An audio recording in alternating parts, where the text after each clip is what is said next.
In this video we will be talking about the Checklist Manifesto Summary. To highlight the book in 3 sentences. First, checklists protect us against failure.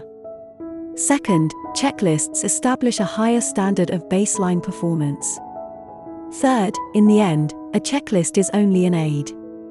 If it doesn't aid, it's not right. The top 5 ideas in the book are that. First, checklists are required for success.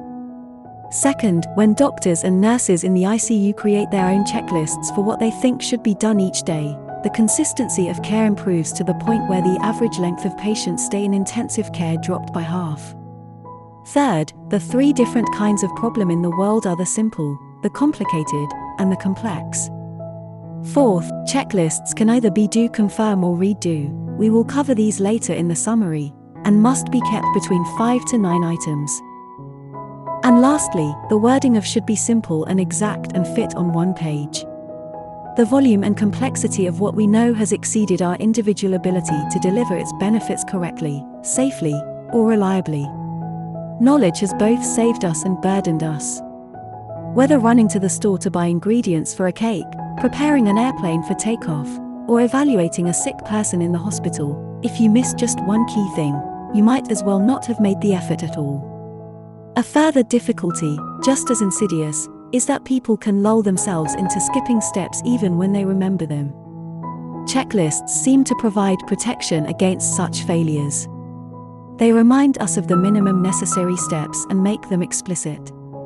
They not only offer the possibility of verification but also instill a kind of discipline of higher performance. The researchers found that simply having the doctors and nurses in the ICU create their own checklists for what they thought should be done each day improved the consistency of care to the point that the average length of patients stay in intensive care dropped by half. Checklists seem able to defend anyone, even the experienced, against failure in many more tasks than we realized. 3 different kinds of problems in the world: the simple, the complicated, and the complex. Under conditions of complexity, not only are checklists a help, they are required for success.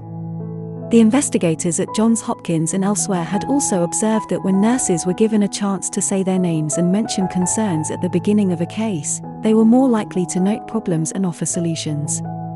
The researchers called it an activation phenomenon. Giving people a chance to say something at the start seemed to activate their sense of participation and responsibility and their willingness to speak up. When you're making a checklist, Borman explained, you have a number of key decisions. You must define a clear pause point at which the checklist is supposed to be used. You must decide whether you want a do-confirm checklist or a read-do checklist.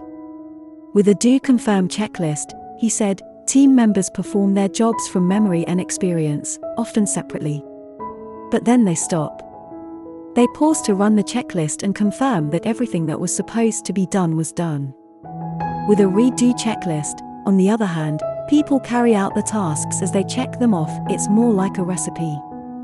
So for any new checklist created from scratch, you have to pick the type that makes the most sense for the situation. The checklist cannot be lengthy. A rule of thumb some use is to keep it to between 5 and 9 items, which is the limit of working memory. The wording should be simple and exact, Borman went on, and use the familiar language of the profession. Even the look of the checklist matters. Ideally, it should fit on 1 page. It should be free of clutter and unnecessary colors. It should use both uppercase and lowercase text for ease of reading.